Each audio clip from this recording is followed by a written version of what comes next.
for the region.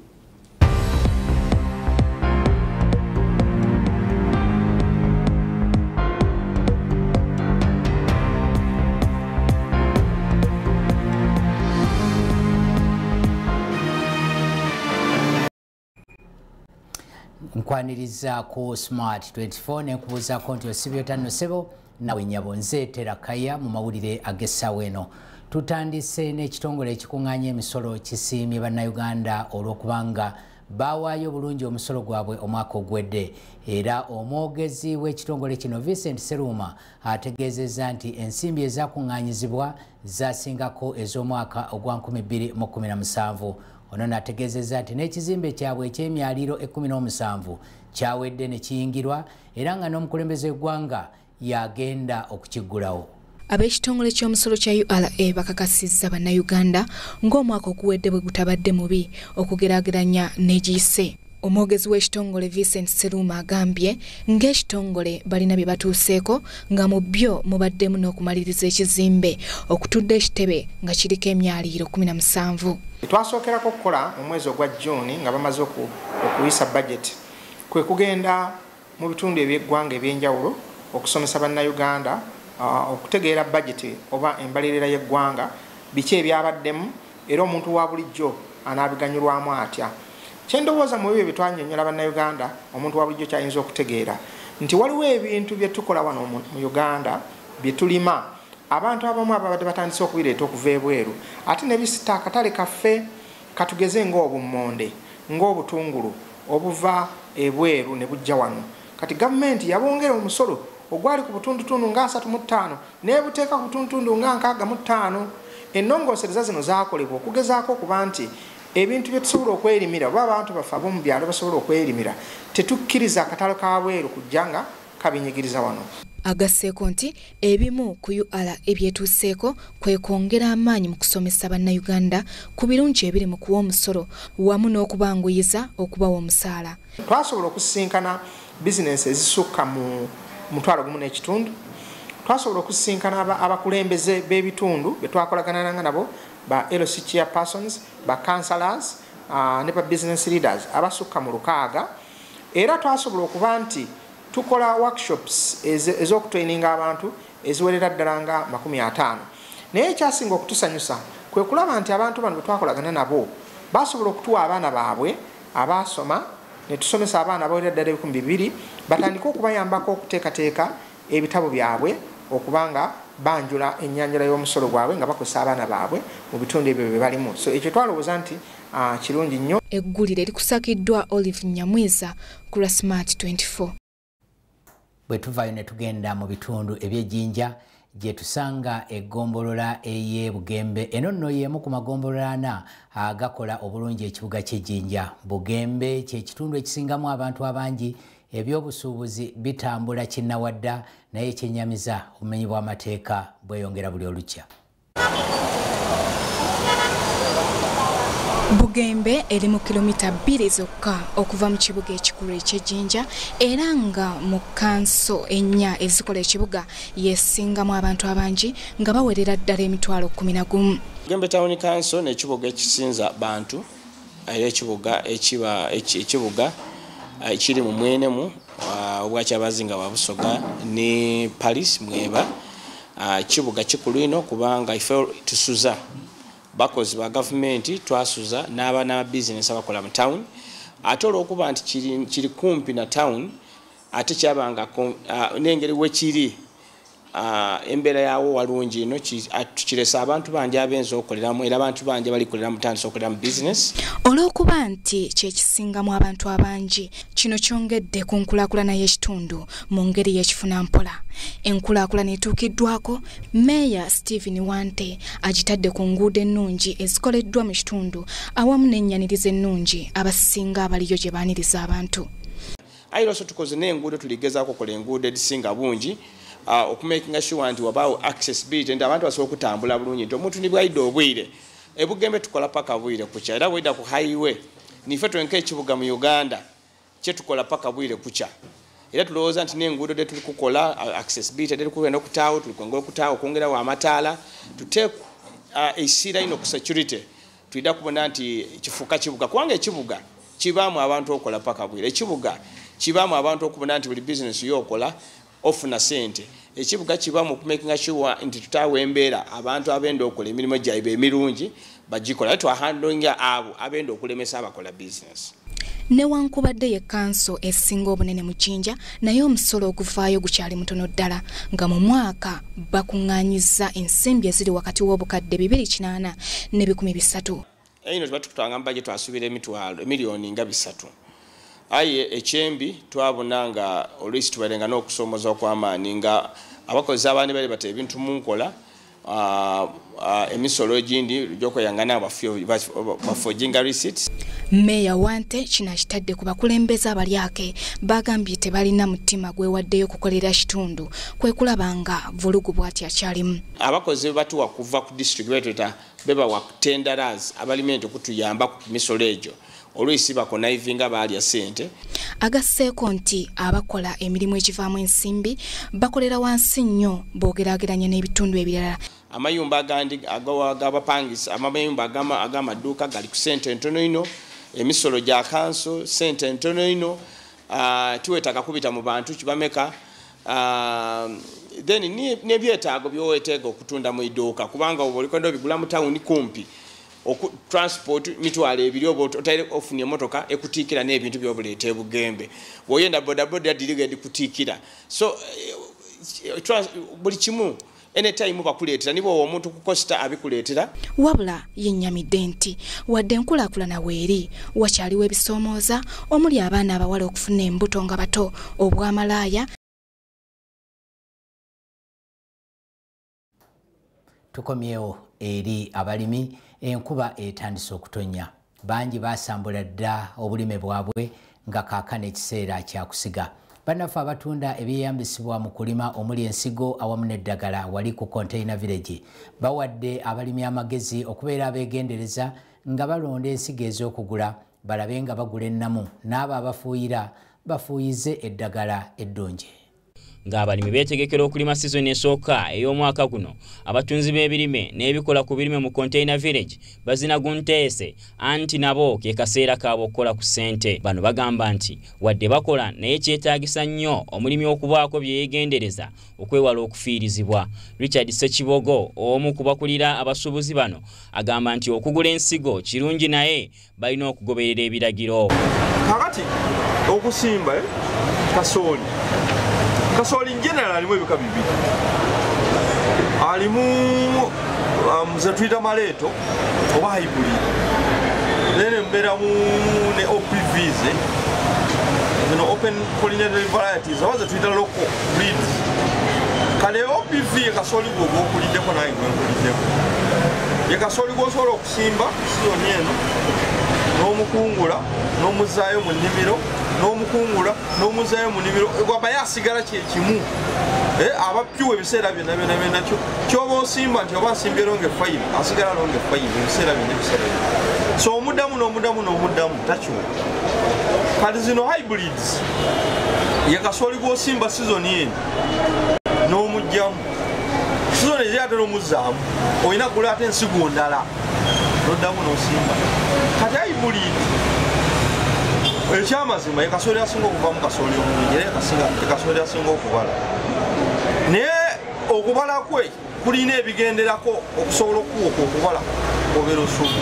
Ebigenderako ekisooka alina okubeera endabirira ennungi. Endabirira ennungi yetya ekisooka yeetaaga ebigimusa.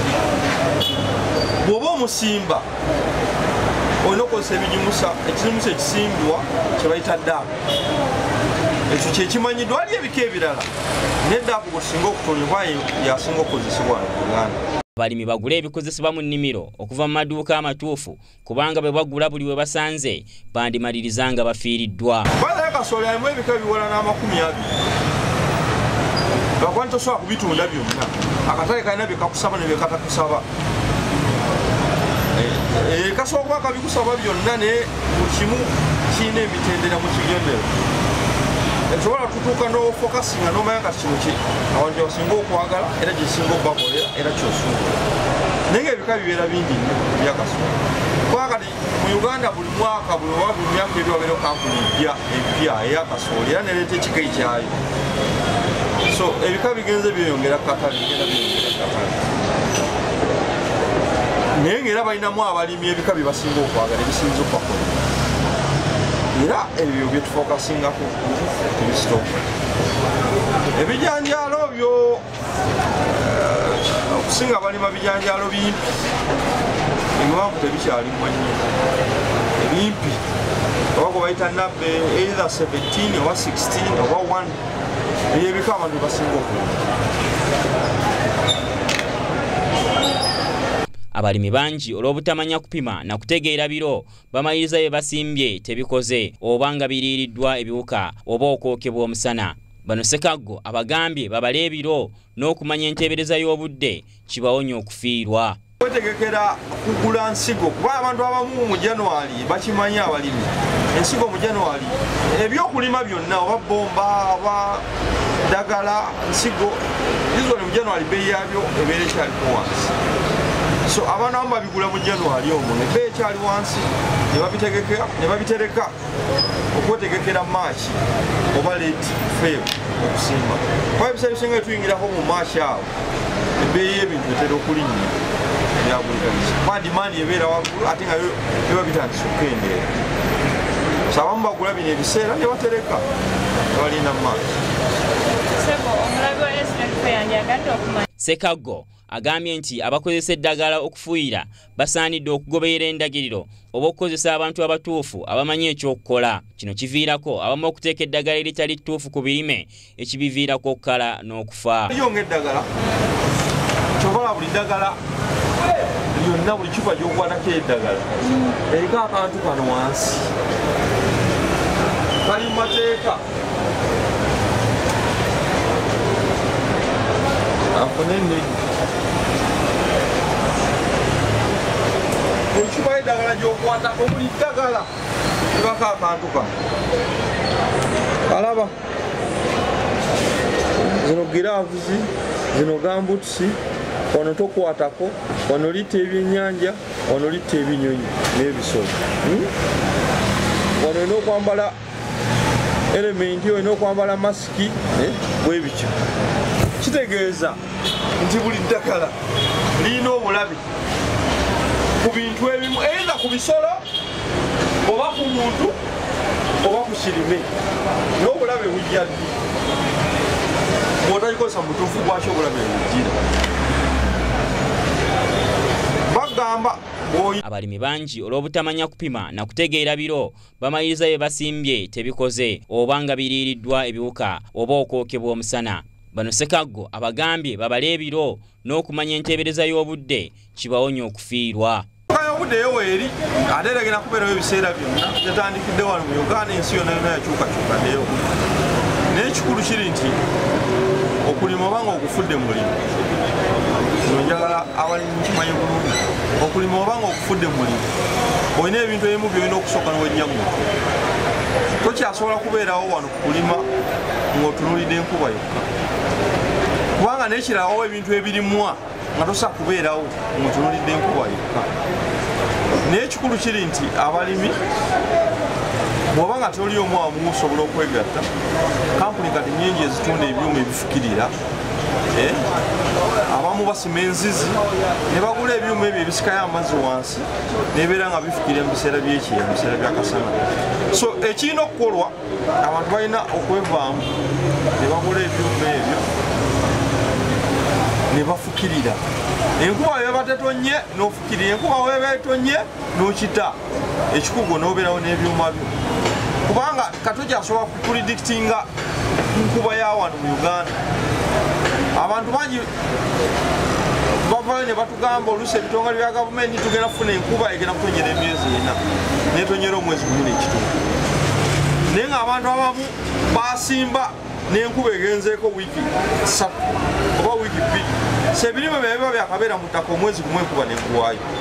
So ekidiira kitegeeza bigenda kufa bufika eyo loosi. N'omuntu aba yali yeetegeka n'asima oluzi lwe n'afuna ebyuma bye ebifukirira si bya sente nnyingi nafuna ebyoya ebifukirira asobola okumalako n'okufulya ddala omulimu kubanga okulima gw'omulimu.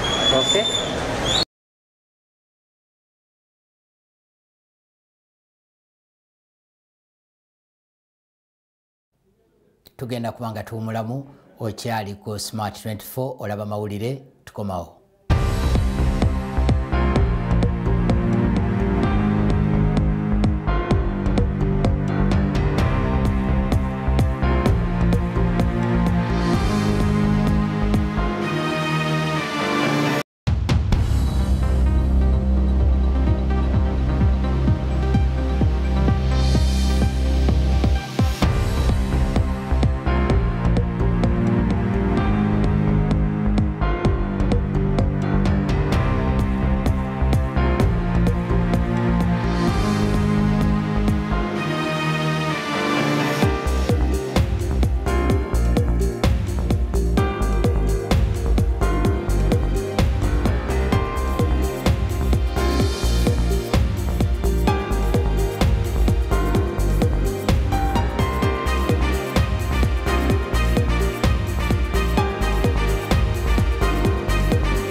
Kasule, jine mugugu jona jachi.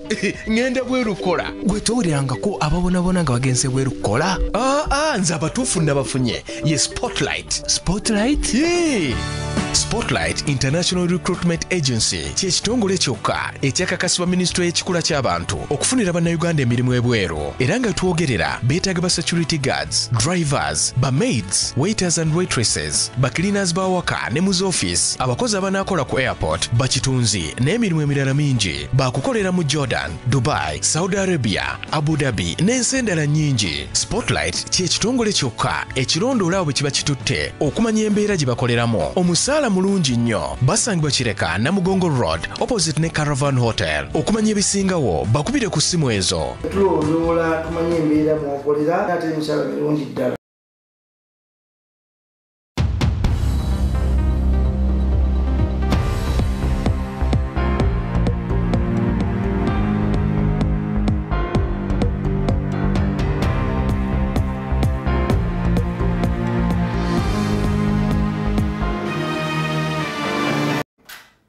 Tukyatambula ku mawulire wano ku Smart 24. Ebitongole ebivunanyizibwa era ebikwanaganya n'okulaba nga obutonde bw'ensi bukuumibwa bisazeewo ne bisaba gavumenti ekendeeze ku misolo gye bijjako. Bino ebitongole mulimu ebikola amasigiri n'ebyeyambisibwa mu kufumba. Bagamba nti olw'okuba bikola kinene okulaba nga obutonde bw'ensi bukuumibwa n'olw'ensonga eyo emisolo egiteekebwa ku bintu bye bakola gyandibadde gikendezebwa. Ab'ekibiina ekigatta abakola ebikuuma obutonde bw'ensi ekya Uganda National Alliance on Clean Cooking basabye gavumenti ebaggyeko emisolo gye basasula nti kubanga gyandibalemesa okukola obulungi emirimu gyabwe n'okukuuma obutonde bw'ensi. Kusiima Alfred nga ye mukwanaganya w'emirimu ku kibiina kino agambye nti emisolo abakola ebifumbisibwa gye basasula mingi nga kyetaagisa nga we babeera bakukuuma obulungi omusolo gubaggyibweko. Neyazanyo ssebo amanya nze Kusiima Alfred nkolanga national coordinator wa Uganda National Alliance on Clean Cooking. Kakati Uganda National Alliance on Clean Cooking kitongole ekigatta abakola technology ono akekkereza ku ebitukozesa kufumba nannyo kituyise energy mu luzungu naye in this case tulaba ku kintu kya ebintu nga sigire zikekkereza kozesa briquettes omuwokozesa mamanda oba okozesa briquettes kwegamba n'ebirala ng'ebyo naye mu memba baffe mulimu aba producing solutions ezo mulimu ebitongole ebiregulating oba ebikola testing nga sekodu UNBS n'abalala mulimu government e Uganda nga tuyise Ministry of Energy and Mineral Development mulimu Office of the President mulimu development partners nanyo WWF World Wide Fund for Nature mulimu aba promoters tiwali producing na aba promoting bagula ku aba producing na aba promoting kwegamba buli muntu yena ali mu value chain eyo eya colon technology oba mu promoting aso akwa member waffe ate neera mulimu na associates abantu abalina obukugu bw'enjawulo nga ba consultants n'abalala kwegamba bayamba nnyo abamemba baffe mu kuba training ku bintu bya business management n'ebirala. Kusiima agamba nti babadde balina we batuuse ku ky'okukuuma obutonde bw'ensi nga tebutataaganyiziddwa ng'emisolo egijjibwa ku bye bakola okusobola okubukuuma mingi. Kusiima ategeezezza nti ekibiina kivuddeyo ku butonde bw'ensi naye emisolo egijjibwa ku bikolebwa olw'okuba emingi abantu bayinza okutendewalirwa ne badda mu biyinza okusaanyawo obutonde. Ekituufu kiri nti amemba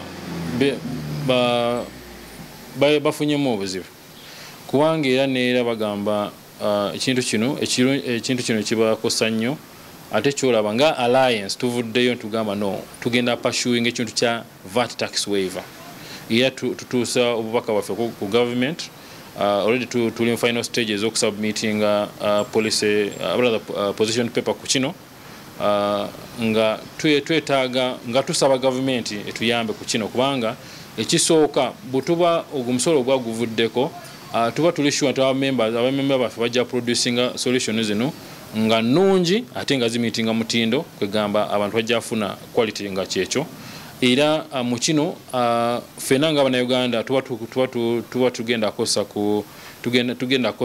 kosa obutonde kubanga emiti tujja kubanga tukendeza ku miti etukozesa oba etutema ate ekirala ekikulu nnyo Abannayuganda bangi baba bafunidde emirimu kubanga era nakati nabakola solutions zino nabazitunda nabazipromoting nabakola kibonna mu value chain era bakifuna mu kwegamba baba bakoze kino kiba kiyamba n'okulaba nti no agenda eno y'okukozesa tekinologiya ono ng'egenda wala ng'eva mu Kampala muno n'awala naye nga egenda wala netuuka ku Bannayuganda bangi abituefuza. Agasseeko nti bakyagenda mu maaso n'okusomesa Bannayuganda obukulu bw'okukuuma obutonde nga beeyambisa ebifumba okuli sigiri nga tebikosa butonde kye basuubira nti kyakwongera okukuuma obutonde. Tubasomeseza lwakuba kusoma kuti kukoma. Kusoma kintu kya bulijjo tusomeseza abantu mu bintu bibiri. Mulimu ekituyise capacity building yona capacity building naye mulimu kusomesa kukola solutions zino technology ono kugamba amasigiri stoves mulimu na briquettes n'ebirala naye mulimu n'osomesa basomesa business management kwegamba business zaabwe bazikwata batya oba bazimanaginga batya gundi technical proposal baziwandika batya n'ebirala kyolaba kinakugambye nti tulinamu ba associates kwegamba batuyamba nnyo ku bintu nga bino kwegamba nga tukola wamu nga alliance ntulaba nti abamemba tubawadde kibaagala ate kinayetaaze mu alliance eno. Ku mutindo Kusiima agambye nti bakolaganidde wamu n'ekitongole kya ku ky'omutindo Kusiima agambye nti bakolaganidde wamu n'ekitongole kya UNBS okulaba nti abakola ebyeyambisibwa bakola ebituukagana n'omutindo. Mutindo webale nnyo kumbuza ekibuuzo ekyo. Omutindo guno era tukola na UNBS Uganda National Bureau of Standards kulaba ntino aba members bonna waakiri batestinga stove zaabwe na solution zaabwe zonna era njagala tusa obubaka buno ku bonna bakola solutions kubanga omwezi guno oli kyogenda bakiyita mandatory testing kugamba buli muntu yenna akola stoves mu Uganda agenda kubanga asaba kubanga atestinze stove ye kwegamba stove wetukira ku katale nga teri kwemulugunya kwonna ntino simanyi ina obuzibu te meeting standards and all that eno eri process kwegamba tukikola step by step ate tulina tusubira nnyo ntino Abannayuganda bonna abasinga bali mu sekita eno bagenda kijjumbira era babe batenge part mu kino so ekyo UNBS naffe n'abalala abatestinga nga Creek Sekodu n'abalala betukola nabo ku ekyo kya standards. Eggulire likusakiddwa Drake Mbowa. Webalire ddala tugenda kubanga tukuumuzaamu ate tujja kusinkana olunaku olw'enkya n'amawulire mu Luganda ku ssaawa 3 ez'ekiro ku Smart 24 nze Terakaya sula bulungi.